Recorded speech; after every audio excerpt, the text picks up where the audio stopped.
માંડવી તાલુકાના પોલડિયા ગામે 60 લાખના વિકાસ કાર્યોનું લોકાર્પણ ખાતમુહૂર્ત કરતા ધારાસભ્ય માંડવી તાલુકાના અંતરિયાળ પોલડિયા ગામે આઝાદી પછી પ્રથમ વખત કોઈ ધારાસભ્યએ મુલાકાત લીધી. મંચસ્થ ધારાસભ્ય અનિરુદ્ધભાઈ દવે, સામતભાઈ ગઢવી, જીવરાજ ગઢવી, કેશવજી રોશિયા, બટુકસિંહ જાડેજા, ગોવિંદગર બાવાજી, બળુભા જાડેજા, હરેશ રંગાણી, રાજુભાઈ ગોસ્વામી, યુવા ભાજપના નીતિન રામાણી, હરદાસ ગઢવી, મહેન્દ્ર રામાણી સહિતનો ગ્રામજનો દ્વારા સન્માન કરાયું હતું. સ્વાગત પ્રવચન સરપંચ કુમાનસિંહ જાડેજાએ કર્યું હતું. ગામના આગેવાનો સતારભાઈ કાતિયાર, હારૂન મોખા, મહેન્દ્રસિંહ જાડેજા, અશોકસિંહ જાડેજા, ભાણજી મહેશ્વરી, રમજુ મોખા, દશરથસિંહ જાડેજા, વેલુબા જાડેજા સહિતના આગેવાનો અને બહોળી સંખ્યામાં ગ્રામજનો ઉપસ્થિત રહ્યા હતા. આજના રૂડા અવસર પર આપણે એ જ કહેશું કે જે લોકાર્પણ થયું ને પાયાવિધિ થઈ, ખરેખર આ ગામના માટે સારી સવલત ગણાય. આ અંતરિયાળ ગામ છે, 500 થી 600 ની વસ્તી ધરાવે છે. એમાં પણ સદભાગે આપણને આ જાબાજ નવયુવાન સરપંચ મળ્યા છે કુમાનસિંહ.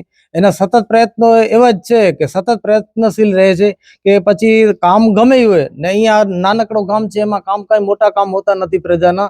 બાકી પોલીસ સ્ટેશન હોય કે મામલતદાર હોય કે રાશન કાર્ડ હોય, દરેક ક્ષેત્રમાં કે મેડિકલ કામ હોય, દરેક ક્ષેત્રમાં રાત દિવસ પ્રજાના ખભે ખભે મિલાવીને કામ કરે છે.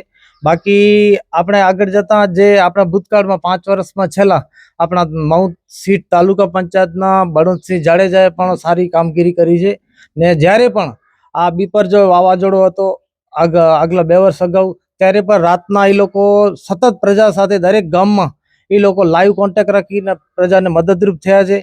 ને અમારા સદભાગ્ય કહેવાય કે જે અનિરુદ્ધભાઈ દવે આ ધોમધકતા તાપમાં જે અમને પોતાનો કિંમતી ને અમૂલ્ય સમય આપી ને અમારી જે આંગણવાડીની પાયાવિધિ હતી એ કર્યું. પછી મહેશ્વરી સમાજનો શેડ હતો એનું પણ લોકાર્પણ કર્યું.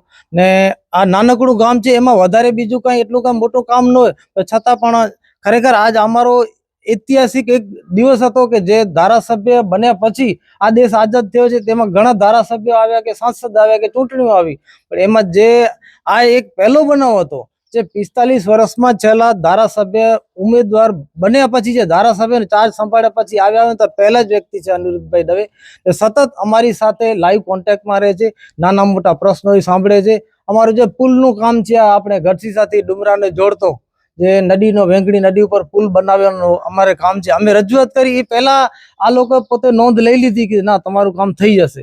ખરેખર આવી રીતે જો આ ભાજપ સરકાર અમારી સાથે સતત પ્રયત્નશીલ રહેશે તો આવા નાનકડા ઘણા ગામો છે જે આગળ વિકાસની રાહ ઉપર હાલી શકશે.